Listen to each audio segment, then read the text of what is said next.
lollipop.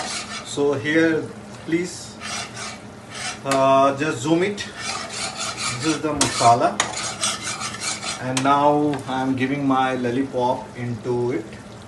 So slowly I'm just putting my lollipop here, and then after I'll mix it in the masala, so the texture of the masala will come very nicely on the lollipop.